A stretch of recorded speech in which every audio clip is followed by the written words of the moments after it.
The decision, first announced by the country's president on Saturday, has sparked anger and unrest. Even outside Parliament in the capital Dakar, where police fired tear gas to disperse protesters, while inside the legislature, opposition lawmakers sought to block proceedings. But by late Monday, 105 MPs in the 165-seat assembly voted to postpone the election, due on February 25th to December 15th. We've obviously been following very closely the situation in Senegal.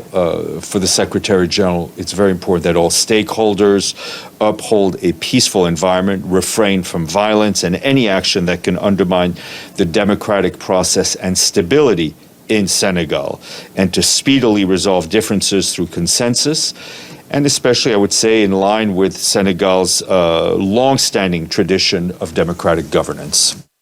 President Macky Sall, who's not standing for re-election, having exhausted the constitutional two-term limit, said he delayed the election due to a dispute over the candidate list and potential corruption within the constitutional body that handles the process.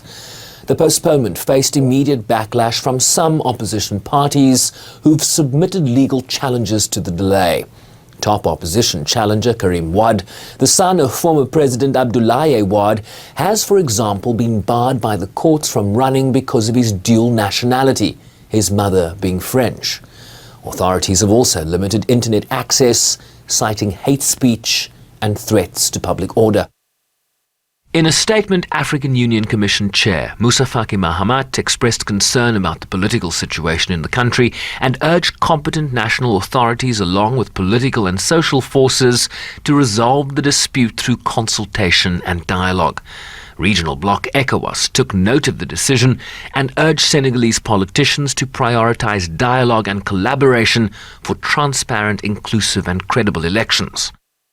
The U.S. State Department also weighed in. We are deeply concerned about the situation in Senegal and are closely monitoring developments. Senegal has a strong tradition of democracy and peaceful transitions of power.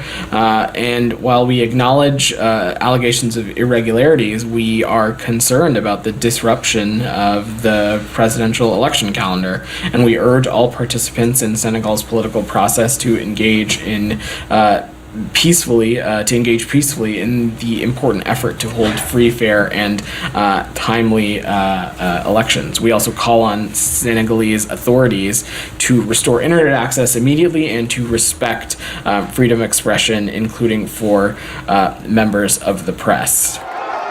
In a note, ratings agency Moody's warned that a lengthy delay in the election would damage Senegal's planned fiscal consolidation by making it harder to implement policies, including the phasing out of energy subsidies by 2025.